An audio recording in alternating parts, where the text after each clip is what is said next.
మంచిది. మరి కూడి వచ్చిన మీ అందరికీ మన రక్షకుడు ప్రభు అయిన యేసుక్రీస్తు వారి అతి శ్రేష్టమైన పరిశుద్ధమైన నామములు అందరికీ శుభములు, అందరికీ వందనములు తెలియజేస్తున్నాను. పోయిన వారము మనం ఏం నేర్చుకున్నామండి? పోయిన వారము ఏం నేర్చుకున్నాము? లాస్ట్ వీక్ విఫలమైన అమ్మా దంపతులు అన్నానా, తండ్రులు అన్నానా? అమ్మా తండ్రులు గురించి మనము నేర్చుకున్నాము. ఎందుకంటే ఫాదర్స్ డే కాబట్టి ఆ రోజు మనం అందరం కూడా దేవునిలో గొప్పగా బ్రతికి పిల్లలను సరిగ్గా పెంచక ఎలా పాడైపోయారో కొంతమంది తండ్రులను మనం అందరం కూడా, అందులో ఒక ఏలి అంటే ప్రధాన యాజకుడు, ఒక సమూయేలు గారంటే ప్రధాన యాజకుడు, ప్రవక్త, రాజులను అభిషేకించేవాడు, ఎన్నో ఉన్నాయి ఆయనకు కూడా క్వాలిఫికేషన్స్. ఒక దావీదు గారంటే రాజు. వీళ్ళందరూ కూడా గొప్ప భక్తులు పిల్లల పెంపకములో ఫెయిల్యూర్ అయినట్టుగా మనం చూస్తున్నాము. ఇక ఈరోజు మరలా మన ఆత్మీయ జీవితానికి ఉపయోగపడే అద్భుతమైన పాఠము, ప్రతి కుటుంబము కూడా చాలా శ్రద్ధగా వినవలసిన పాఠము.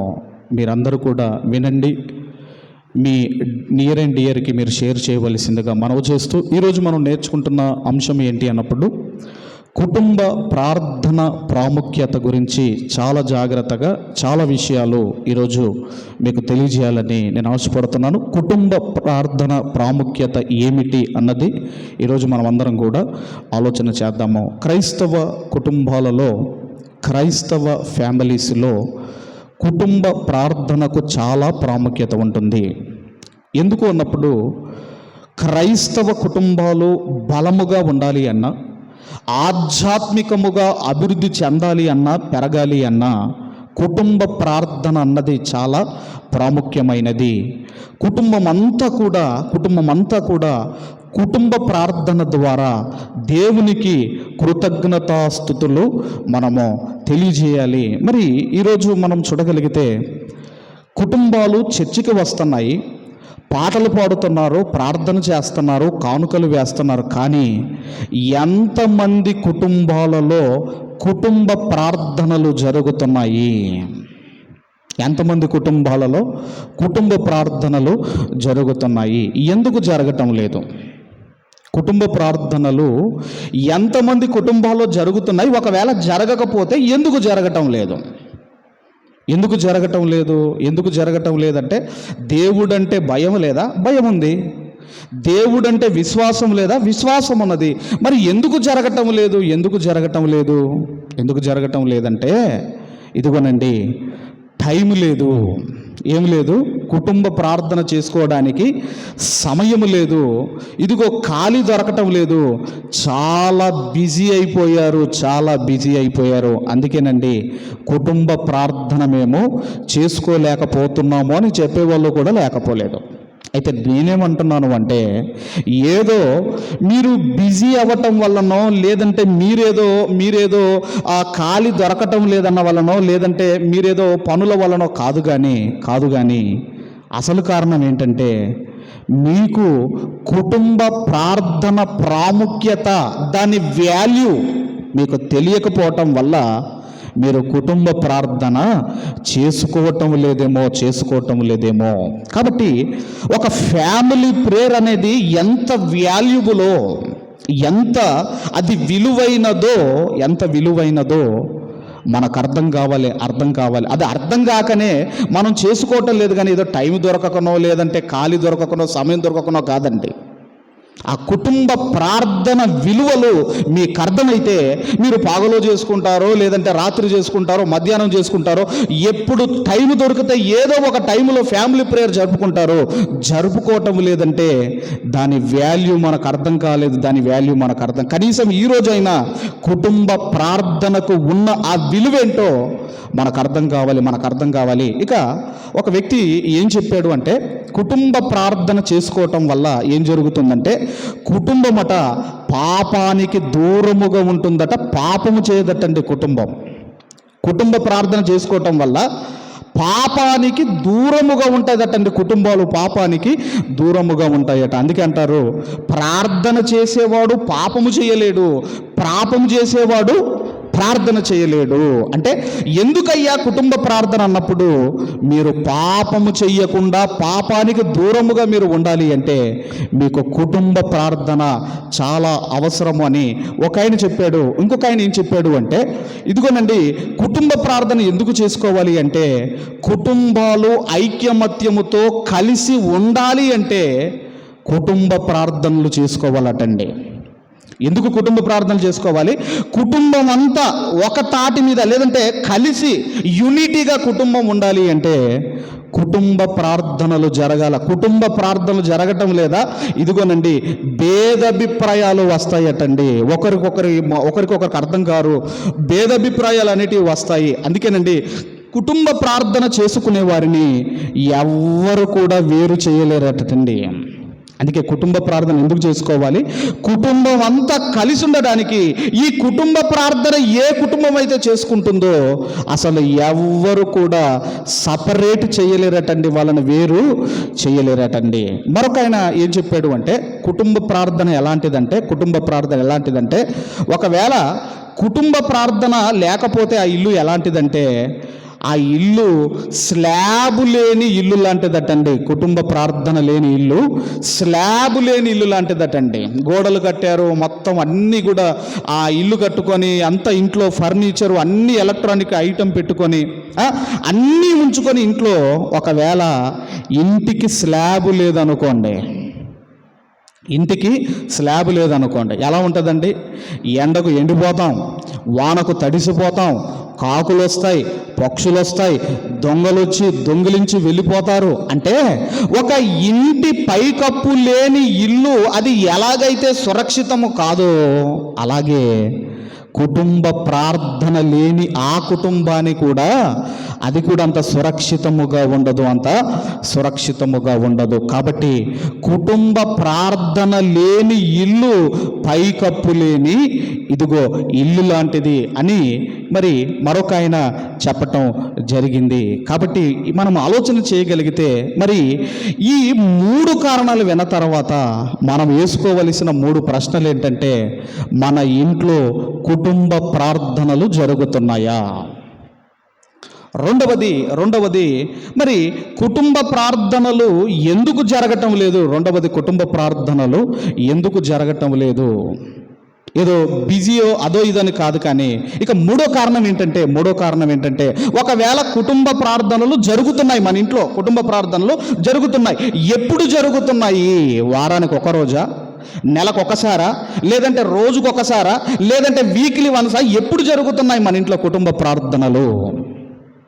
కాబట్టి ఆలోచించుకోండి. ఆ కుటుంబ ప్రార్థనలు కూడా ఎలా ఉండాలి అంటే, ఏదో మొక్కుబడిగా కుటుంబ ప్రార్థన చేసుకోకూడదండి. మొక్కుబడి అంటే సాయంత్రం అయిపోయింది, అందరం కూర్చుందాము అని చెప్పి, ఆకలి అవుతుంది, నిద్ర అవుతుంది అని హడావుడిగా చేస్తూ ఉంటారు కదా, ఫాస్ట్గా చేస్తూ ఉంటారు కదా. అది ఏదో మొక్కుబడిగా ఆచారపూర్వకంగా చేయకూడదండి. కుటుంబ ప్రార్థన ఎలా చేయాలి అంటే, భక్తి శ్రద్ధలతో కుటుంబ ప్రార్థన చేయాలి. భక్తి శ్రద్ధలతో అంటేనండి, బైబిల్ తెచ్చుకోవాలి, పాటల పుస్తకాలు తెచ్చుకోవాలి, తర్వాత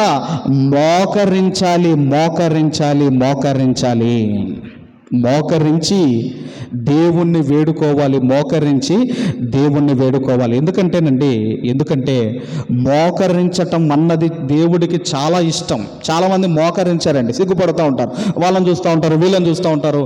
మోకరించటం అన్నది దేవునికి చాలా ఇష్టం. ఎప్పుడైతే మీరు మోకరిస్తారో ఎలా ఉంటుందంటే, మీ హృదయముతో ప్రార్థన చేస్తారు, మీరు మారు మనసు పొందుకొని ప్రార్థన చేస్తారు, పశ్చాత్తాపముతో ప్రార్థన చేస్తారు, కళ్ళల్లో కన్నీరు తెచ్చుకొని మీరు ప్రార్థన చేస్తారు. ఎప్పుడంటే మీరు మోకరించినప్పుడు. కాబట్టి మనం ఆలోచన చేయగలిగితే, మన కుటుంబములో కుటుంబ ప్రార్థనలు జరుగుతున్నాయా? ఎందుకు జరగటం లేదు? ఒకవేళ జరుగుతుంటే ఎప్పుడు చేసుకుంటున్నారు కుటుంబ ప్రార్థనలు? ఎలా చేసుకుంటున్నారు మీరు కుటుంబ ప్రార్థనలు? ఇవన్నీ కూడా మీరు జ్ఞాపకం చేసుకోవాలని నేను కోరుకుంటున్నాను. కాబట్టి మరి ఈ కుటుంబ ప్రార్థన చేసిన వాళ్ళు బైబిల్ గ్రంథంలో ఉన్నారా? కుటుంబ ప్రార్థన చేసిన వారు బైబిల్ గ్రంథంలో ఉన్నారు. మొట్టమొదటి ప్రశ్న, కుటుంబ ప్రార్థనలు చేసిన వారు బైబిల్ గ్రంథంలో ఉన్నారా అంటే చాలామంది ఉన్నారు.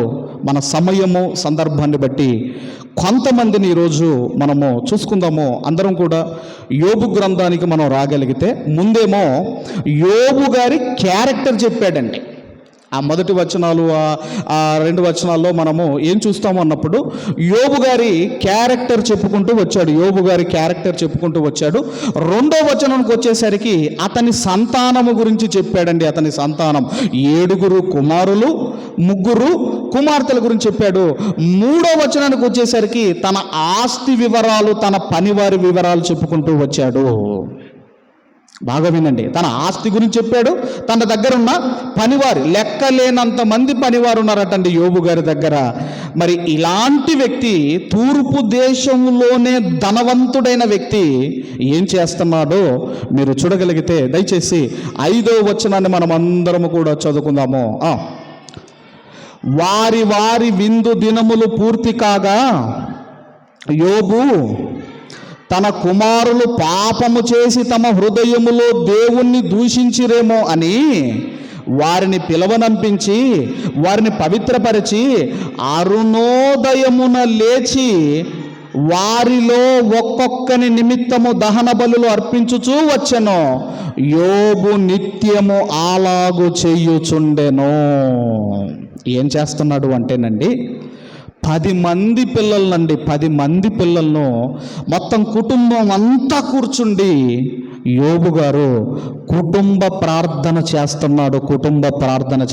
ఎంతమందిని కూర్చోబెట్టాడండి అమ్మా? భార్య, ఎంతమంది అండి పిల్లలు? 10 మంది. ఈరోజు ఒక 2 కూర్చోలేకపోతున్నాం మనం, ఒక్కరిని ప్రేయర్లో కూర్చోబెట్టలేకపోతున్నాం మనము. కానీ ఒక యోబు గారు చూడండి, 10 మందిని కూర్చోబెట్టాడండి. 10 మందిని కూర్చోబెట్టి నెలకొకసారో వారానికి ఒకసారో కాదటండి, ఎప్పుడు చేస్తున్నాడటండి? ప్రతి దినము. ఏ టైంకి చేస్తున్నాడటండి? అరుణోదయమున లేచి కుటుంబము కొరకు ప్రార్థన చేస్తున్నాడు. ఎందుకు ప్రార్థన చేస్తున్నాడు అంటే, కుటుంబ ప్రార్థన లేకపోతే నా పిల్లలు పాపం చేస్తారు, నా పిల్లలు పాపం చేసి పాడైపోతారు గనక నాకు ఏముండాలి అంటే, నా కుటుంబానికి ఏముండాలి అంటే కుటుంబ ప్రార్థన ఉండాలి అని ఆనాడే భక్తులకు అర్థమైపోయిందండి. ఆ కాలంలోనే యోబు గారికి తెలిసిపోయింది కుటుంబ ప్రార్థన యొక్క విలువ. ఎందుకు అంటే, నా పిల్లలు పాడవ్వకుండా, పాపములో పడకుండా ఉండాలి అంటే నా పిల్లల కొరకు నేను కుటుంబ ప్రార్థన చెయ్యాలి. కుటుంబ ప్రార్థన నా కుటుంబంలో నేను నడిపించాలి. ఏ కాలానికి చెందినవాడంటే యోబు గారు అబ్రహాము గారి కాలానికి చెందినవాడు. సమకాలికులటండి. ఆ కాలంలోనే, అబ్రహాము గారి కాలంలోనే వాక్యంలో నా పిల్లలు పెంచకపోతే, కుటుంబ ప్రార్థనలు నడిపించకపోతే నా పిల్లలు పాపం చేసి పాడైపోతారని అప్పుడే యోబు గారికి అర్థమైపోయింది. చాలామంది అనుకుంటారు ఆయనకి ఏం పని ఉన్నదండి అనుకోవచ్చు. అతని ఆస్తి వివరాలు మీకు తెలుసు కదండి. 7,000 గొర్రెలు, 3,000 ఒంటెలు, 500 జతల ఎడ్లు, 500 ఆడుగాడిదలు, బహుమంది పనివారు అతనికి ఆస్తిగా ఉండెను గనక తూర్పు దిక్కు జనులందరిలో అతడే గొప్పవాడిగా ఉండెను. ఇప్పుడు మన మధ్యలో మనం ఆలోచన చేయగలిగితే ఒక అంబానీ లాగా అనుకోండి. ఒక ముఖేష్ అంబానీ ఉన్నాడు కదా, రిలయన్స్ అధినేత ముఖేష్ అంబానీ అంటే ఎంత బిజీ ఉంటుంది మీరు ఆలోచించండి. ఇప్పుడు ఇవన్నీ వాటికి పశువులకు, వాటికి ప్రసవించటం, వాటికి ఈనటం కానివ్వండి, ఒకటి పుట్టడం కానివ్వండి, ఒకటి చనిపోవటం కానివ్వండి, ఆ పని వాళ్ళు ఇవంతా ఎంత బిజీ ఉంటాడు. ఎంత బిజీ ఉన్నా అరుణోదయమున లేచి తన భార్య పిల్లలందరిని కూర్చోబెట్టి ప్రార్థన చేస్తున్నాడు. రైట్. ఇక రెండో వ్యక్తి ఎవరు అన్నప్పుడు యెహోషువ గారు. మనందరికీ తెలుసు, యెహోషువ గారు మోషే గారి తర్వాత ఆ నాయకత్వపు బాధ్యతలు యెహోషువ గారు తీసుకోవటము. అప్పుడు వీళ్ళందరూ కూడా యెహోషువ గారి యొక్క నాయకత్వంలో వీళ్ళు కానాను దేశానికి వస్తారండి. కానాను దేశానికి వస్తారు. కానాను దేశానికి వచ్చిన తర్వాత 12 గోత్రాల వారికి ఆ కానాను దేశపు భూభాగాన్ని అంతా కూడా వాళ్ళకు పంచుతాడు. పంచిన తర్వాత ఈ ఇశ్రాయేలీలు కానానీయులతో సహవాసం చేయటం వల్ల, వారితో కలవటం వల్ల, వాళ్ళ ఆచారాలు నేర్చుకొని వాళ్ళ దేవతలకు పూజించి దేవునికి దూరం అవుతున్న పరిస్థితుల్లో అప్పుడు యెహోషువ గారు మాట్లాడుతున్నారు. యెహోషువ గ్రంథం 24వ అధ్యాయము 15వ వచనాన్ని మనం అందరము కూడా చదువుకుందాము. ఆ ఆ ఆ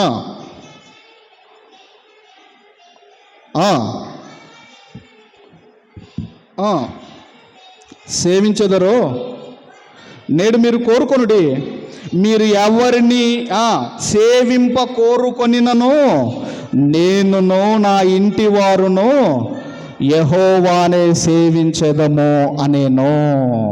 ఇశ్రాయేలీలు కానాను దేశానికి వచ్చిన తర్వాత కానానీయుల దేవతలను పూజిస్తున్నారు. కానానీయుల దేవతలను పూజిస్తున్నప్పుడు యెహోషువ గారు అంటున్నారు, నేనును నా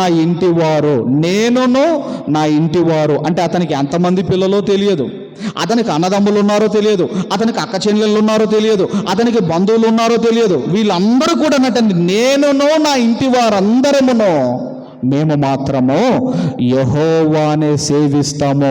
మీరు ఎవరిని సేవిస్తారో మీరు సేవించండి.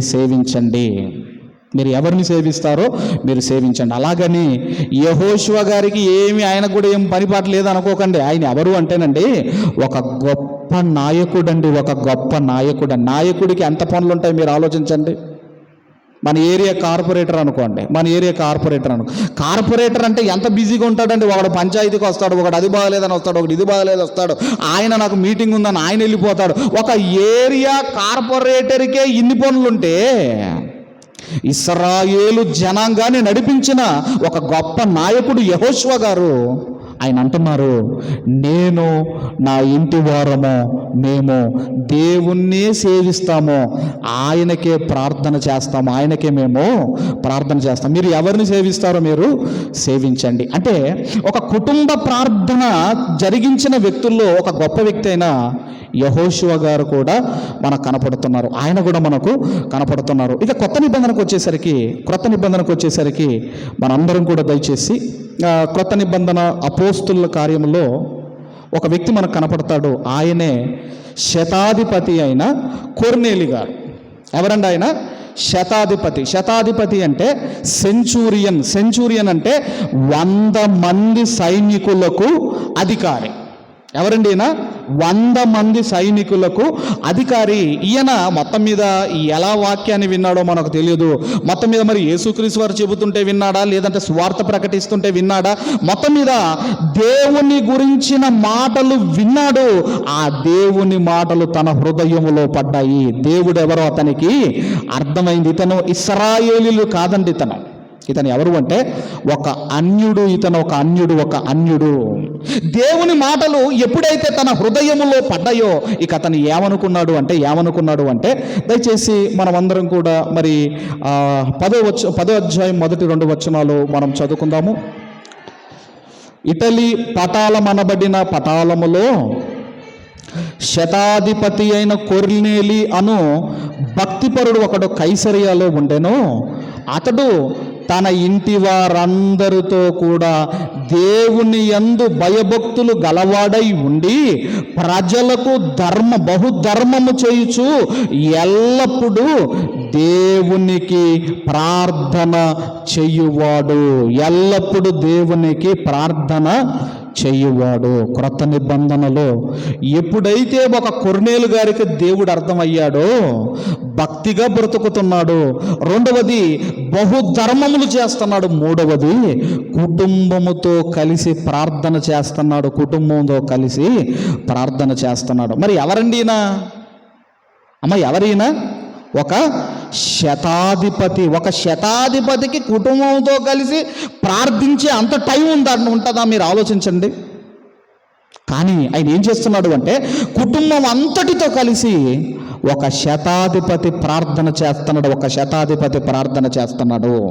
100 మందికి అధికారి కుటుంబముతో కలిసి ప్రార్థన చేస్తున్నాడు. ప్రార్థన చేయటమే కాదండి, ఇతను ఏం చేశాడంటే బంధువులను, స్నేహితులను, తనకు తెలిసిన వారందరినీ పిలిపించుకున్నాడు. ఎందుకు పిలిపించుకున్నాడు అంటే భోజనాలు పెట్టడానికి కాదండి, భోజనాలు పెట్టడానికి కాదు. ఎందుకు పిలిపించుకున్నాడో దయచేసి మీరు చూడగలిగితే ఆ వచనము 24వ వచనం చదువుకుందామమ్మ. మరునాడు వారు అప్పుడు కొర్నేలి తన బంధువులను, ముఖ్య స్నేహితులను పిలిపించి వారి కొరకు కనిపెట్టుకొని వండెను. బంధువులను పిలిపించాడు, స్నేహితులను పిలిపించాడు, వీళ్ళందరినీ పిలిపించాడు. ఎందుకు పిలిపించాడు? ఇప్పుడు మనం కూడా ఫంక్షన్లు చేసుకుంటామండి. బాగా వినండి, ఇది ఫంక్షన్లు చేసుకున్న తర్వాత మాకు వచ్చే ఇన్ఫర్మేషన్ ఏంటంటే ముందే చెబుతారండి, అయ్యగారు తొందరగా కంప్లీట్ చేయాలంటారు. ముందే ఇంకా ప్రార్థన స్టార్ట్ అవ్వదు, అయ్యగారు పలానా టైంకి అయిపోవాలంటారు. పోనీ పలానా టైంకు మీరు ఏమైనా ప్రారంభించారా? తర్వాత కొన్ని ఫంక్షన్లకు అటెండ్ అయితే ఎలా ఉంటుందంటే కొన్ని ఫంక్షన్లకు నేను అటెండ్ అయ్యాను. ఎలా ఉంటుందంటే ఏదో వాక్యం మంచిగా చెబుదామని ప్రిపేర్ అయ్యి వస్తాం కదండి. ఆడికి వెళ్ళిన తర్వాత టైం దొరకదండి. టైం దొరకపోయేసరికి ఏమంటారంటే అయ్యగారు ప్రార్థన చేయండి, భోజనాలు స్టార్ట్ చేసేద్దామంటారు.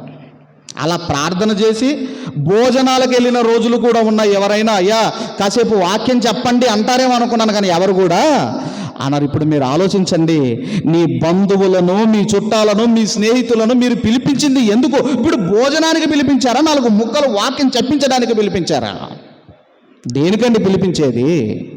కాబట్టి మీరు ఆలోచన చేయగలిగితే ఏ కూడిక పెట్టుకున్నా, ఏ దైవజనులున్నా వాక్యము లేకుండా, ప్రార్థన లేకుండా మీరు భోజనాలకు వెళ్తున్నారంటే ఆ ప్రోగ్రాం ఫెయిల్ అయిపోయినట్టే.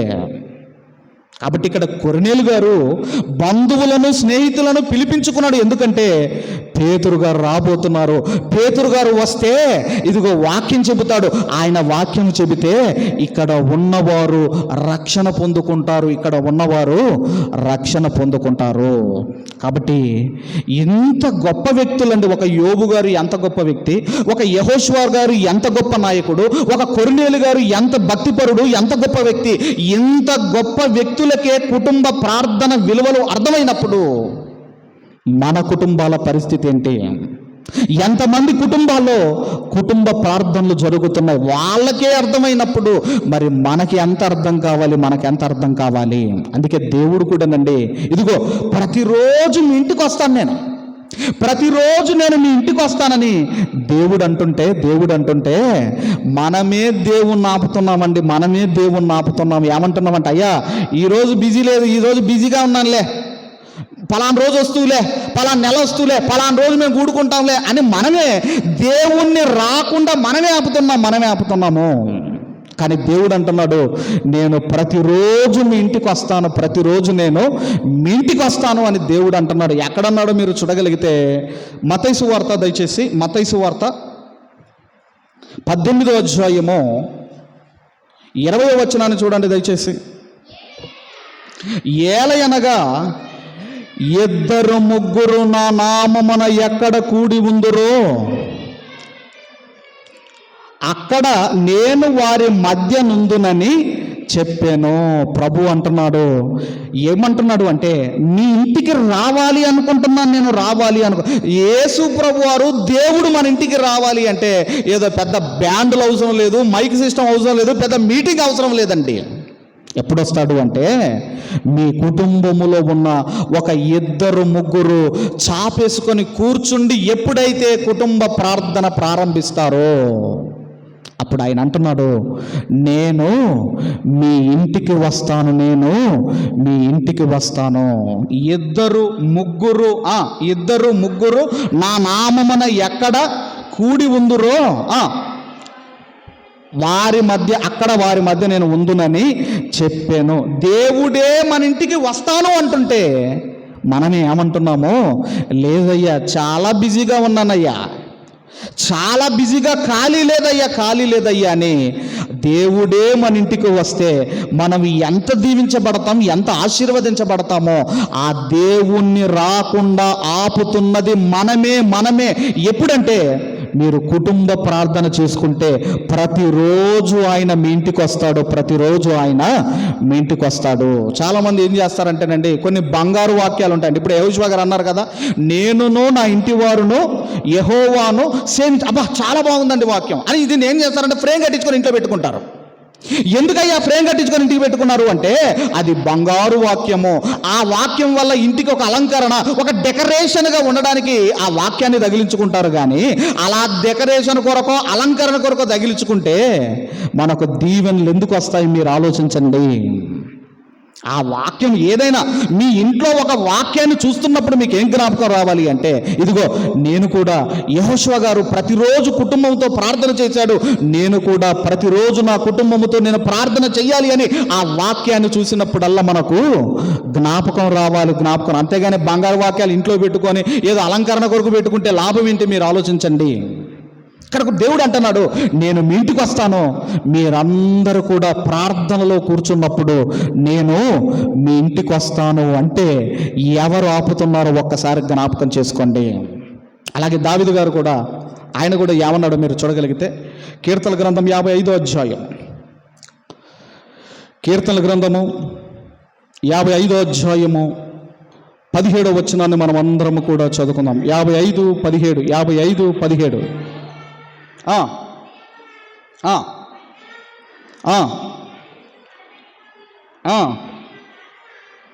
ఆయన నా ప్రార్థన ఆలకించును.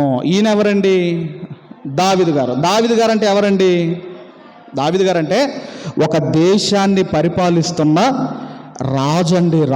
ఒక దేశాన్ని పరిపాలిస్తున్న మహారాజండి దావీదు గారంటే. అంత అటు కుటుంబాన్ని చూసుకోవాలి, ఇటు పిల్లలను చూసుకోవాలి, అలాగే అటు సైన్యము, అటు శత్రువులు రాకుండా చూసుకోవాలి, తర్వాత రాజ్యాన్ని చూసుకోవాలి. ఒక రాజుకు ఎన్ని పనులుంటాయి మీరు ఆలోచించండి. అన్ని పనులున్నా దేవునికి ఇచ్చే టైము దేవునికి ఇచ్చిన వ్యక్తే దావీదు గారు. ఎప్పుడెప్పుడు ప్రార్థన చేస్తున్నాడట ఆయన? ఎప్పుడెప్పుడు చేస్తున్నాడట అండి? సాయంకాలమున, తర్వాత ఉదయమున, తర్వాత మధ్యాహ్నమున, డైలీ 3 సార్లు ప్రార్థన చేస్తున్నాడటండి. రోజుకు 3 సార్లు ప్రార్థన చేస్తున్నాడు. మనం కూడా చేస్తాం. ఎప్పుడు చేస్తాం చెప్పండి అమ్మా? ఒకటి టిఫిన్ చేసేటప్పుడు, రెండవది మధ్యాహ్నం లంచ్కి, మూడవది రాత్రి డిన్నర్కు. ఇప్పుడు టిఫిన్ చేసేటప్పుడు ఇడ్లీలు తినొచ్చారు అనుకోండి, ఇప్పుడు ప్రార్థన దేనికి చేశారు మీరు? దేనికి చేశారమ్మా? అయ్యా ఈ ఇడ్లీలను పవిత్రపరచండి, పరిశుద్ధపరచండి, ఇడ్లీల కొరకు ప్రార్థన చేశారు. మధ్యాహ్నం అన్నం కొరకు ప్రార్థన చేశారు, రాత్రి డిన్నర్ కొరకు ప్రార్థన చేశారు. కానీ దావీదు గారు ఇదిగోనండి, అంత బిజీ ఉన్నా ఆయన ఇదిగో 3 సార్లు డైలీ ఆయన ప్రార్థన చేస్తున్నాడు. కాబట్టి బైబిల్ గ్రంథంలో చాలామంది ఉన్నారు కుటుంబ ప్రార్థన చేసిన వారు. ఒక యోబు గారు కనపడుతున్నారు, ఒక యెహోషువ గారు కనపడుతున్నారు, ఒక భక్తిపరుడైన కొర్నేలి గారు కనపడుతున్నారు. రైట్, ఇది కుటుంబ ప్రార్థన చేసిన వారు బైబిల్లో ఉన్నవారి జాబితా. అయితే కుటుంబ ప్రార్థన ఎందుకు చెయ్యాలి? రెండో విషయం ఏంటంటేనండి, కుటుంబ ప్రార్థన ఎందుకు చెయ్యాలి అన్నప్పుడు దాంట్లో మొట్టమొదటి కారణం ఏంటి అన్నప్పుడు పిల్లలకు దేవుని వాక్యాన్ని నేర్పించడానికి కుటుంబ ప్రార్థన చేసుకోవాలి. ఎవరికండి అమ్మ? ఎవరికి? పిల్లలకు దేవుని వాక్యం నేర్పించడానికి కుటుంబ ప్రార్థన చేసుకోవాలి. అదేంటండి మరి సండే స్కూల్లో మేము పంపిస్తున్నాం కదండి అంటే, సండే స్కూల్లో వాళ్ళు ఎంతసేపు వింటున్నారు వాక్యము? ఒక 10 నిమిషాలు వింటారా? ఒక హాఫ్ అన్ అవర్ వింటారా? పోనీ ఒక 1 అవర్ వింటారా? ఒక హాఫ్ అన్ అవర్ వింటారా అనుకుందాం. వారానికి ఒక అర్ధగంట దేవుని వాక్యం వింటే వాళ్ళకి ఏమైనా అర్థమవుతుందా? ఇది మీకు అర్థం కావాలి అంటే, ఇప్పుడు మన పిల్లవాడు ఉన్నాడు, వాడిని స్కూలుకు వారానికి 1 గంటే పంపించారనుకోండి, వానికి చదువు వచ్చిద్దండి? అమ్మ వానికి చదువు వచ్చిద్దామ్మా? వానికి అదొకటి ఇదొకటి కొనిచ్చి ప్రతిరోజు వాడిని కొట్టైనా తిట్టైనా బతిలాడైనా వాడిని మనం స్కూలుకు పంపిస్తున్నాం. కాబట్టి వారానికి 1 అర్ధగంట, ఒక 10 నిమిషాలు దేవుని వాక్యం విన్నంత మాత్రాన వాళ్ళకు వాక్యం రాదండి. అందుకే ఎందుకయ్యా కుటుంబ ప్రార్థన చేసుకోవాలి అన్నప్పుడండి, ఎందుకంటే పిల్లలకు వాక్యము నేర్పించడానికి కుటుంబ ప్రార్థన చేసుకోవాలి. మరి ఈ పిల్లలకు వాక్యము నేర్పించే బాధ్యత ఎవరిది అంటే అది తండ్రులది. అందుకే లాస్ట్ వీక్ నేను చెప్పాను, ఆ ద్వితీయోపదేశ కాండంలో కానివ్వండి, ఆ 6వ అధ్యాయం 6వ వచనం 9వ వచనంలో కానివ్వండి, వాడు కూర్చున్నప్పుడు లేచినప్పుడు ఒక తండ్రిగా వాక్యం నేర్పించాలి. తర్వాత ఎఫెసీ పత్రిక 6వ అధ్యాయం 4వ వచనంలో కానీ, నేను తండ్రులారా మీ పిల్లల కోపం రేకప ప్రభు యొక్క శిక్షలను బోధలను పెంచండి అన్నాడు.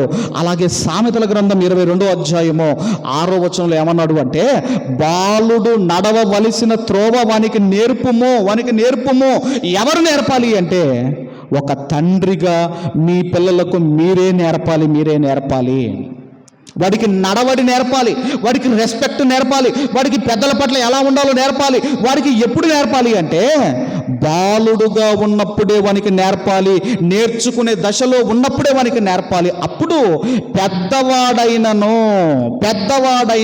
అన్న పదం దగ్గర ఇంగ్లీష్ బైబిల్లో వెన్ హీ ఈజ్ ఓల్డ్ అంటే వాడు వృద్ధాప్యములోనికి వచ్చిన వాడటండి వాడు పడిపోడు అని మనం చదువుకుంటున్నాము. అంటే వాడు పెద్ద అయిన తర్వాత కూడా వాడు పడిపోకుండా, వాడు వృద్ధాప్యం వచ్చినా కూడా వాడు స్టాండర్డ్గా నిలబడాలి అంటే బాల్యము నుంచే వానికి ఒక తండ్రిగా వాక్యాన్ని నేర్పించండి అంటున్నాడు. ఈరోజు మీరు చూడగలిగితే తల్లిదండ్రులు వృద్ధులైపోయిన తర్వాత ఓల్డ్ ఏజ్ హోమ్స్లో పడేసేవాళ్ళు కొంతమంది, ఆ రైల్వే స్టేషన్లో వదిలిపెట్టే వాళ్ళు కొంతమంది, బతికుండగానే తల్లిని తీసుకెళ్ళి ఒక గొయ్యిని తవ్వి ఆ గొయ్యిలో పడేసేవాళ్ళు కొంతమంది, బతికుండగానే తండ్రిని తీసుకెళ్ళి ఆ శ్మశానంలో కర్రల మీద పడుకోబెట్టి ఇక చంపేసేయని ఆ కాటి కాపరికి డబ్బులు ఇచ్చిన వాళ్ళు కొంతమంది, నిర్మానుషమైన ప్రాంతాలలో ఎవరు లేని ప్రాంతాల్లో తల్లిదండ్రులను విడిచిపెట్టి వచ్చే పిల్లలు కొంతమంది ఇలా ఎందుకు తయారవుతున్నారు పిల్లలు అంటే దానికి కారణం తల్లిదండ్రులే. ఎందుకు అంటే వాడు తల్లిదండ్రులను పట్టించుకోకుండా ఉండటము, తల్లిదండ్రులను విడిచిపెట్టడము అది పెద్ద తప్పు కాదనుకుంటాడు. ఎందుకు అనుకుంటున్నాడు అంటే బాల్యము నుంచి వానికి నేర్పించవలసింది మనము నేర్పించకపోతే పెద్దవాడైతే వాడు తప్పిపోతాడు. వాడికి ఒక ఫీలింగ్ రావాలి కదండి. ఎందుకంటే మీరు బాల్యం నుంచే తల్లిదండ్రులను ఇలా చూడాలి అలా చూడాలని మీరు బాల్యం నుంచే ఒక నడవడి ఒక ప్రవర్తన మీరు నేర్పిస్తే పెద్దవాడైన తర్వాత వాడు తప్పిపోడు. కాబట్టి ఒక కారణం ఏంటంటే కుటుంబ ప్రార్థన ఎందుకు చేసుకోవాలి అంటే బాల్యము నుంచే పిల్లలకు వాక్యము నేర్పించడానికి ఈ కుటుంబ ప్రార్థన మనం చేసుకోవాలి. ఇక రెండవ కారణం ఏంటి అన్నప్పుడు భార్యాభర్తలు ఐక్యముగా ఉండడానికి కుటుంబ ప్రార్థన చేసుకోవాలి. ఎలా ఉండడానికండి? ఒక యూనిటీగా ఒక ఐక్యముగా ఉండడానికి ఈ కుటుంబ ప్రార్థన చేసుకోవాలి. ఎప్పుడైతే మనము మోకరిస్తామోనండి, మోకరించినప్పుడు ఏం జరుగుతుందో చాలామంది నవ్వుకుంటారండి మోకరించేటప్పుడు. కానీ బైబిల్ గ్రంథంలో ఎప్పుడైతే మనము మోకరించి కుటుంబీకులందరూ కూడా ప్రార్థన చేస్తారో ఏం జరుగుతుందో ఈ బైబిల్ గ్రంథంలో మరి పౌలు గారు కూడా ఎలా ప్రార్థన చేశాడో ఒక్కసారి 20వ అధ్యాయం 36వ వచనం అపోస్తుల కార్యములు 20వ అధ్యాయము 36వ వచనాన్ని మనం అందరం కూడా చదువుకుందాము. అతడు ఇలాగు చెప్పి మోకాళ్ళుని వారందరితో ప్రార్థన చేశాను. వారందరూ చాలా ఏడిచిరి. ఇక్కడ పౌలు గారు మోకరించి ప్రార్థన చేస్తున్నాడు. ఎందుకయ్యా మోకరించి ప్రార్థన చేయాలి కుటుంబీకులు అంటే కుటుంబము ఐక్యముగా ఉండడానికి. అలాగే స్టెఫెన్ గారు కూడా ఎలా ప్రార్థన చేశాడు అదే అపోస్తుల కార్యములు 7వ అధ్యాయము 7వ అధ్యాయము 59-60 వచనాలు మనము చదువుకుందాము. యేసు ప్రభువా నా ఆత్మను చేర్చుకోమని స్టెఫెన్ పలుకుచుండగా వారు అతన్ని రాళ్లతో కొట్టిరి. అతడు మోకాళ్ళుని ప్రభువా వారి మీద ఈ పాపము మోకమని గొప్ప శబ్దముతో పలికాను. ఈ మాట పలికి నిద్రించాను. ఇక్కడ మీరు చూడగలిగితే చనిపోతూ చనిపోతూ మోకరించి ప్రార్థన చేసిన వ్యక్తి అండి ఇదిగో స్టెఫెన్ గారు మనకు కనపడుతున్నారు. యేసుక్రీస్తు వారు కూడా, ఆయన కూడా తర్వాత చదువుకుంటే లూకాసు వార్త 22వ అధ్యాయము 41వ వచనంలో ఆయన కూడా ఏం చేస్తున్నాడు అంటే మోకరించి ప్రార్థిస్తున్నాడు. ప్రార్థన అనగానే ఈ మోకాళ్ళ మీదకి రావాలండి, మోకాళ్ళ మీదకి రావాలి. అంటే ఎందుకయ్యా కుటుంబ ప్రార్థన అన్నప్పుడు భార్యాభర్తలు ఐక్యముగా ఉండడానికి. ఇప్పుడు కుటుంబ ప్రార్థన మనం ప్రతిరోజు చేసుకుంటున్నాం అనుకోండి. ఇప్పుడు భర్త కొన్ని విషయాలు భార్యకు చెప్పుకోలేడు, పిల్లలకు చెప్పుకోలేరు. కొన్ని చెప్పుకోగలుగుతారా? భార్యకు చెప్పుకోలేడు. ఇప్పుడు డ్యూటీ దగ్గర ఆఫీసర్ ఒక మాట అన్నాడు, పని దగ్గర ఆయన ఒక మాట అన్నాడు, తర్వాత పిల్లలకు ఫీజులు కట్టాలి, పిల్లలకు బుక్స్ కావాలి, అటు తర్వాత ఈఎంఐ కట్టలేదు, వాళ్ళు నోటీస్ పంపించారు, పలానా ఆయన ఒక మాట అన్నాడు. ఇవన్నీ కూడా భార్య పిల్లలకు భర్త చెప్పుకోలేడు. కానీ భార్య ఏమనుకుంటుంది? రేపు మా ఆయనను బండి మీద తీసుకెళ్ళి నేను పలానిది కొనుక్కోవాలని భార్య అనుకుంటుంది. పిల్లలు ఏమనుకుంటున్నారు? డాడీ నాకు పలాని స్మార్ట్ వాచ్ కావాలి, పలాని షూ కావాలని వీడు అనుకుంటున్నాడు. కానీ ఎప్పుడైతే కుటుంబ ప్రార్థనలో ఇదిగోనండి భర్త మోకరించి, నాయన పిల్లల స్కూల్ ఫీజు కట్టలేకపోతున్నాను, డాడీ ఇదిగో అది నేను పలానా అప్పు కట్టలేకపోతున్నాను, పలానా ఆయన ఇలా అన్నాడు, పలానా ఆయన అలా అన్నాడు, ఇవన్నీ కూడా ఆ ప్రార్థన కన్నీటితో చేస్తున్నప్పుడు ఆ తర్వాత భార్య అడుగుతుందండి, అయ్యా అది కొనివని అడుగుతుందా? ఓహో మా ఆయనే ఇంత బాధల్లో ఉన్నాడా, మా ఆయన ఏమై కట్టలేదా, మా ఆయన అది కట్టలేదా, ఇది కట్టలేదా అని అడిగే భార్య అడగదు, అడిగే పిల్లలు కూడా అడగరు. ఎందుకంటే ప్రార్థనలో కన్నీటితో దేవుణ్ణి వేడుకుంటున్నాడంటే ఈయన అబద్ధం చెప్పటం లేదు. కాబట్టి కుటుంబము ఒక ఐక్యముగా ఉండడానికి, ఒకరిని ఒకరు అర్థం చేసుకోవడానికి అండి ఈ యొక్క కుటుంబ ప్రార్థన ఒకరిని ఒకరు అర్థం చేసుకోవడానికి కుటుంబ ప్రార్థన చాలా ఉపయోగపడుతుంది. కాబట్టి కుటుంబ ప్రార్థనలో రెండవది ఏంటంటే ఐక్యముగా ఉండడానికి కుటుంబ ప్రార్థన చేసుకోవాలి. ఇక మూడో కారణము మీరు చూడగలిగితేనండి, మూడో కారణం ఏంటంటే సాతాను శోధనల్లో కుటుంబము పడకుండా ఉండడానికి కుటుంబ ప్రార్థన చేసుకోవాలి. మూడో రీజన్ ఏంటంటే సాతాను శోధనలో కుటుంబం పడకుండా ఉండడానికి కుటుంబ ప్రార్థన చేసుకోవాలి. ఇందులో మళ్ళీ సబ్ టైటిల్ ఏంటంటే ఆ కుటుంబము ఫస్ట్ దేవునికి ప్రాధాన్యత ఇవ్వాలి. దేవునికి ముందు కుటుంబము ప్రాధాన్యతని ఇవ్వాలి. ప్రాధాన్యత ఇవ్వటం అంటే దేవునికి ప్రాధాన్యత ఇవ్వటం అంటే ఇప్పుడు లేవగానే మీరు ప్రార్థన చేసుకుంటున్నారు, లేవగానే వాక్యం చదువుతున్నారు అంటే ఇవన్నీ కూడా దేవునికి మీరు ప్రాధాన్యత ఇవ్వటం. దేవునికి మీరు మీ కష్టార్జితం వచ్చింది, ముందు దేవునికి ఇచ్చేశారు, దేవునికి ప్రాధాన్యత ఇస్తున్నారు. అలాగే ఆదివారం వచ్చింది, ఆదివారం రోజు ఇంట్లో అంతా బంధువులు ఉన్నారు, ఇప్పుడు బంధువులు ఉన్నారని మీరు ఆగిపోయారు అనుకోండి. ఇప్పుడు దేవునికి ప్రాధాన్యత ఇచ్చారా, మీరు మీ బంధువులకు ప్రాధాన్యత ఇచ్చారా? ఎవరికి ఇచ్చారండి? దేవునికి ప్రాధాన్యత ఇచ్చే వ్యక్తివైతే బంధువులు వచ్చినా ఎవరు వచ్చినా మీరు మందిరానికి ఆగరు. ఒక ఫంక్షన్ ఉన్న ఆ రోజు, అది ఏమైనా ఉండదు, ఒక మీటింగ్ ఉన్నా ఏదున్నా ముందు దేవునికి ప్రాధాన్యత ఇచ్చిన తర్వాతనే నువ్వు ఫంక్షన్కి వెళ్తావో, మీ బంధువుల దగ్గరికి వెళ్తావో, ఎక్కడికి వెళ్తావో వెళ్ళండి. అందుకేనండి ముందుగా మనం ఎవరికి ప్రాధాన్యత ఇవ్వాలి అన్నప్పుడు దేవునికి మనము ప్రాధాన్యత ఇవ్వాలి. తర్వాత మనము ఆలోచన చేయగలిగితే, ఒకవేళ మనము దేవునికి ప్రాధాన్యత ఇవ్వకపోతే సాతాను శోధనలో మనం పడే అవకాశం ఉన్నది. దేవునికి ప్రాధాన్యత ఇవ్వాలి. తర్వాత రెండవది ఏంటి అన్నప్పుడు కుటుంబానికి ప్రాధాన్యత ఇవ్వాలి. అంటే కుటుంబానికి ప్రాధాన్యత ఇవ్వటం అంటే ఇటు భార్యతో మాటల్లో మాట్లాడాలి, ఇటు పిల్లలతో మాట్లాడాలి. ఈ డ్యూటీ బిజీ వల్ల, ఈ పనుల బిజీ వల్ల కుటుంబానికి దూరముగా ఉండకూడదు. ఒకవేళ కుటుంబానికి దూరముగా ఉంటే దేవుడు ఏమన్నాడో మీరు చూడగలిగితే దయచేసి తిమోతి గారికి రాసిన మొదటి పత్రిక 5వ అధ్యాయము 8వ వచనాన్ని మనం అందరము కూడా చదువుకుందాము. తన ఇంటి వారిని సంరక్షింపకపోయిన ఎడల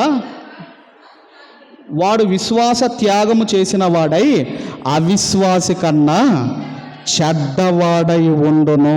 రెండవది ఏం చెబుతున్నాడు అంటే నువ్వు కుటుంబానికి టైం స్పేర్ చెయ్యాలి అంటున్నాడు. ఏమంటున్నాడండి? కుటుంబానికి టైం స్పేర్ చెయ్యాలి అంటున్నాడు. లేకపోతే నీ కుటుంబాన్ని సాతాను శోధిస్తాడు. ఇప్పుడు ఆదాము గారు ఉన్నారండి, ఆదాము అవ్వలు ఉన్నారు. అపవాది సాతాను ఆదాము ఉన్నప్పుడు అవ్వ దగ్గరికి వచ్చాడా, ఆదాము లేనప్పుడు వచ్చాడా? ఎప్పుడు వచ్చాడండి?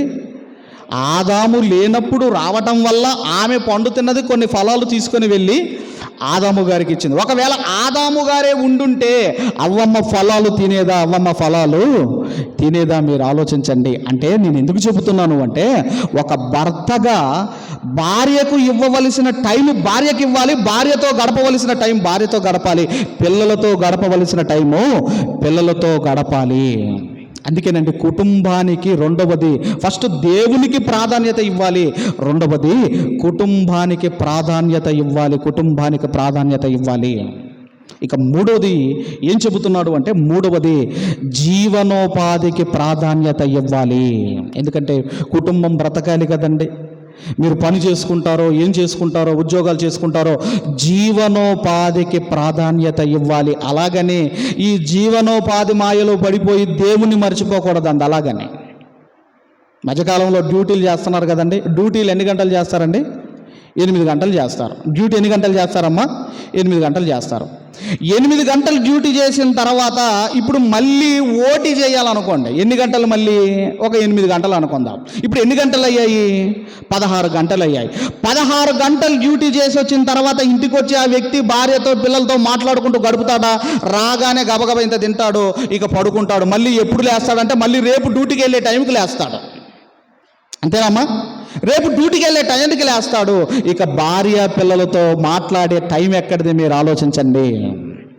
ఒక బాబు, నేను గ్రామాల్లో సేవ చేస్తున్నప్పుడు ఒక బాబు ఫోటోగ్రాఫరు, బాబు చర్చికి రావాలి కదా నాయన, మరి నువ్వు క్రిస్టియన్ కదా, నువ్వు చర్చికి రావాలి కదంటే, నేను ఫోటోగ్రాఫర్ అండి, చాలా బిజీగా ఉంటానండి, చాలా బిజీగా ఉంటానంటే ఇదే మాట అన్నాను.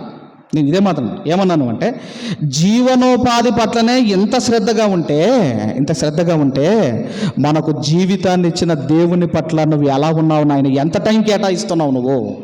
అందుకేనండి ఈ జీవనోపాధి మాయలో పడిపోయి ఎక్కడ కూడా భార్యను కానివ్వండి భర్తను కానివ్వండి ఎప్పుడు కూడా నిర్లక్ష్యము చేయకూడదు. అందుకే మూడవ ప్రాధాన్యత దేనికి ఇవ్వాలి అంటే భార్యకి ఇవ్వాలి, పిల్లలకి ఇవ్వాలి. అందుకే మనం కొరంథీయులకు రాసిన మొదటి పత్రిక 7వ అధ్యాయము,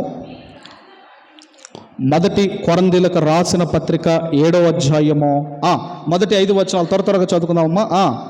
మీరు వ్రాసిన వాటి విషయము స్త్రీని ముట్టకుండుట పురుషునికి మేలే. ఎప్పుడు మేలు అంటే అది ఉపవాస ప్రార్థనలో ఉన్నప్పుడు మేలే. అయినా జారత్వములు జరుగుచున్నందున ప్రతి వానికి సొంత భార్య ఉండవలెను, ప్రతి స్త్రీకి సొంత భర్త ఉండవలెను. భర్త భార్యకును అలాగుననే భార్య భర్తకును వారి ధర్మములు నడపవలెను. భర్తకే గాని భార్యకు తన దేహం పైన అధికారము లేదు, అలాగున భార్యకే గాని భర్తకు తన దేహం పైన అధికారము లేదు. ప్రార్థన చేయుటకు మీకు సవకాశము కలుగునట్లు కొంతకాలము ఉభయుల సమ్మతి చొప్పుననే తప్ప ఒకరిని ఒకరు ఎడబాయకుడి. మీరు మనసు నిలుపుకోలేకపోయినప్పుడు సాతాను మిమ్మల్ని శోధింపకుండానట్లు తిరిగి కలుసుకొనుడి.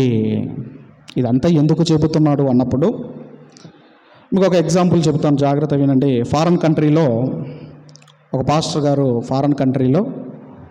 పాస్టర్ గారు మైకులు చెబుతూ, ఏమండి మన సంఘము చిన్నగా ఉన్నప్పుడు నేను దర్శించాను, ఇప్పుడు సంఘం విస్తరించింది, సంఘం పెరిగిపోయింది, కాబట్టి గృహ దర్శనాలు నేను చేయలేకపోతున్నాను. కాబట్టి మీరు కానుకేసేటప్పుడు మీ ప్రాబ్లం ఏదైతే ఉంటుందో మీ ప్రాబ్లం రాయండి. అలాగే మిమ్మల్ని ఏ రోజు దర్శించాలో ఏ టైంకు దర్శించాలో అందులో ఒక స్లిప్ రాసి ఆ కానుకల కవర్లో వేయండి అని చెప్పాడటండి. తర్వాత ఆరాధన అయిపోయింది, పాస్టర్ గారు కానుకలన్నీ తీస్తూ ఈ స్లిప్పులన్నీ చదువుతున్నాడట. అందులో ఒక స్లిప్ కనిపించిందటండి. ఏం స్లిప్ కనిపించిందంటే ఈరోజు రాత్రి 10 గంటలకు మీరు మమ్మల్ని దర్శించండి, ఇట్లు మీ భార్య అని రాసిందట. ఎవరు రాశారమ్మా? సేవకుడి భార్య పాస్టర్ అమ్మగారు ఏం రాసిందంటే ఈరోజు రాత్రి 10 గంటలకు మీరు మమ్మల్ని దర్శించండి. అంటే దాని అర్థం ఏంటంటే డైలీ సేవ బిజీ వల్ల ఈయన ఏమైపోతున్నాడు అంటే అసలు కుటుంబంతో భార్యతో కలిసి మాట్లాడే టైం ఉండటం లేదు. ఎప్పుడో రాత్రి వస్తున్నాడు, తింటున్నాడు, పడుకుంటాడు, పగలు కాగానే సేవకి వెళ్ళిపోతున్నాడు. కాబట్టి భార్యతో మాట్లాడే అంత టైం, పిల్లలతో మాట్లాడే అంత టైం అతను ఇవ్వటం లేదు. ఎప్పుడైతే ఆ స్లిప్ చదివాడో అమ్మో నిజమే, నేను నా భార్యతో మాట్లాడడానికి నేను టైం ఇవ్వటం లేదని ఆయన రియలైజ్ అయిపోయాడట. అందుకేనండి ఒక సేవకుడు సేవకు వెళుతున్నప్పుడు ఏమని అడగాలంటే అయ్యా అమ్మ 3 రోజులు నేను మీటింగ్కి వెళ్తున్నాను, మరి వెళ్ళమంటామని భార్యను అడగాలట. భార్య పర్మిషన్ ఇస్తేనే వెళ్ళాలి. తర్వాత అక్కడికి వెళ్ళిన తర్వాత ఒక రోజు అయిపోయింది. ఇప్పుడు భార్య కాల్ చేసి ఏమండి నాకు నిద్ర పట్టడం లేదు, నాకు ఉండబుడ్డ అవటం లేదు, మరి నేను ఉండలేకపోతున్నాను అని ఒకవేళ భార్య చెప్పింది అనుకోండి, ఇప్పుడు భర్త రావాలా ఉండిపోవాలా? అమ్మ ఏం చేయాలి? భర్త ఏం చేయాలంటే పరిగెత్తుకొని రావాలి. ఎందుకంటే నీ భార్య అవసరతలు తీర్చేది ఒక భర్తకే ఉంటుంది. ఎవరు తీరుస్తారు? మీ పిల్లల అవసరతలు తీర్చేది ఒక భర్తకే ఉంటుంది. కాబట్టి ఒక భర్తగా ఏం చేయాలి అన్నప్పుడు వారికి ఇవ్వవలసిన టైం మనము ఇవ్వాలి అని. మరి మీరు అనొచ్చు, మరి సేవ సంగతి ఏంటంటే సేవ మనం కాకపోతే వేరే వాళ్ళతో దేవుడు చేయించుకుంటాడు. కానీ నీ భార్యకు నీవే చెయ్యాలి, నీ పిల్లలకు మీరే చెయ్యాలి. ఇప్పుడు యేసుక్రీస్తు వారు ఆయన ఉన్నప్పుడు సేవ చేసి చనిపోయాడండి. సేవ ఆగిపోయిందా? ఆగిపోలేదు. అపోస్తులు ప్రారంభించారు. అపోస్తులు ఉన్నప్పుడు సేవ ప్రారంభించారు, వాళ్ళు చనిపోయారు. ఇప్పుడు సేవ ఆగిపోయిందా? సేవ ఆగిపోలేదు. ఈరోజు కూడా ఎంతోమంది పాస్టర్లను కొడుతున్నారు, చంపుతున్నారు, చర్చి బిల్డింగ్లు కూలగొడుతున్నారు.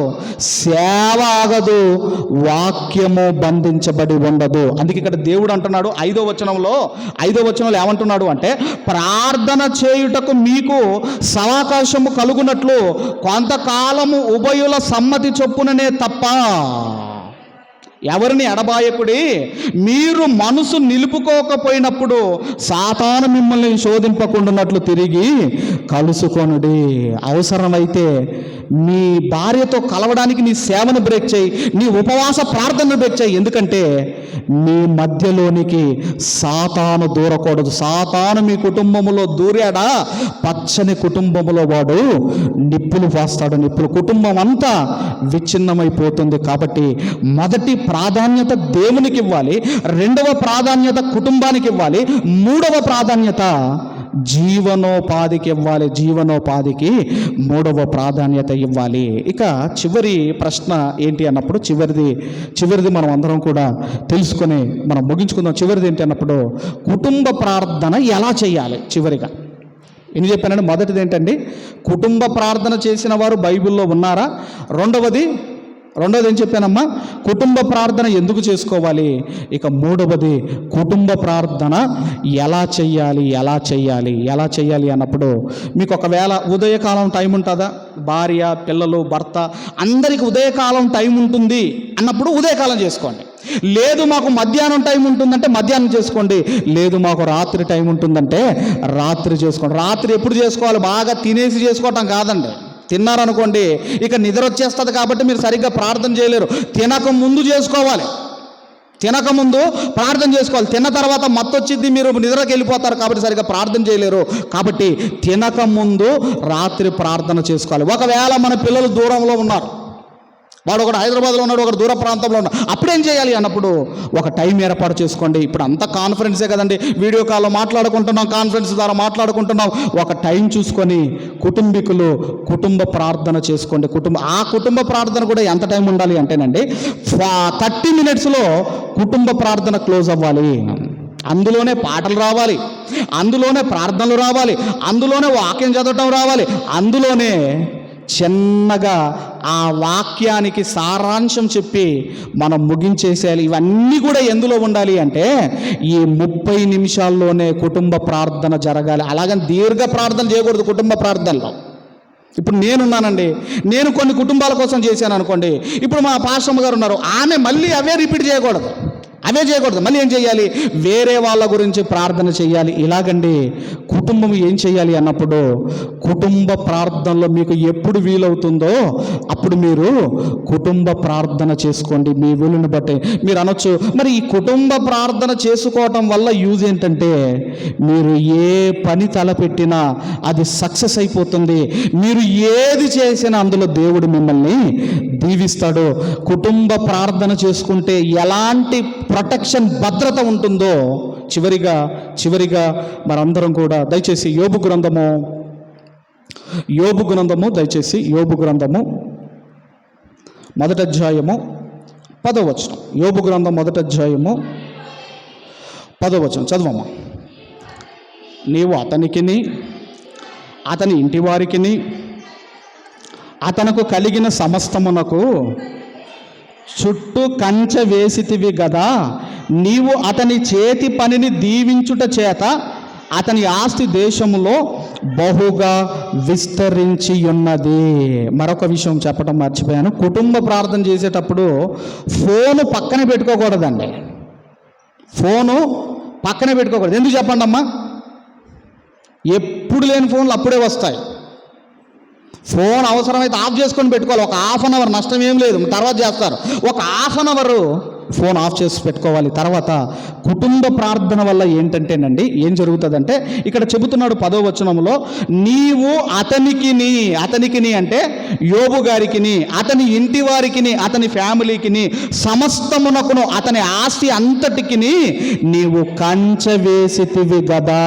అంటే ఎవరి చుట్టూ కంచె ఉంటుంది అంటే మీ చుట్టూ ఉండాలి అన్నా, మీ కుటుంబము చుట్టూ ఉండాలి అన్నా, మీ భూముల చుట్టూ, మీ ఆస్తుల చుట్టూ, మీ యొక్క ధనము చుట్టూ, మీ యొక్క ఆస్తిపాస్తుల చుట్టూ కంచె ఉండాలి అంటే ఆ కుటుంబము కుటుంబ ప్రార్థన చేసుకునేదై ఉండాలి. కుటుంబ ప్రార్థన చేసుకుంటే అన్నింటికీ కంచె ఉంటుందండి. ఇప్పుడు మీకు భూమి ఉంది, దాన్ని ఎవడో కబ్జా చేయకుండా ఉండాలంటే మీరు ఏం చేయాలి? మీ ధనం ఎవరో తీసుకున్నాడు, వాడు ఎందుకు తీసుకున్నాడు, అది పోకుండా ఉండాలంటే మీరు ఏం చేయాలి?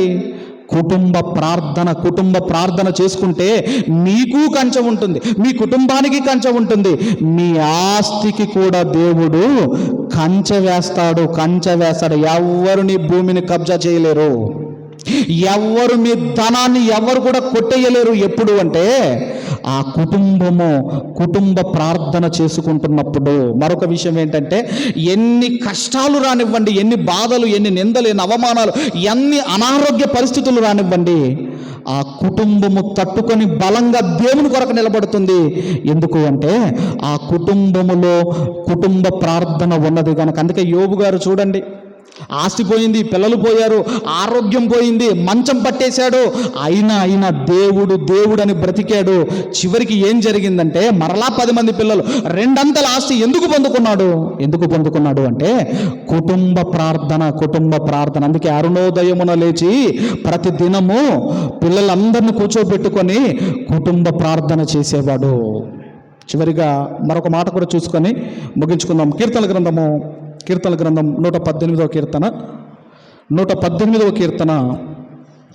15వ వచనాన్ని చదువుకొని ముగించుకుందాం.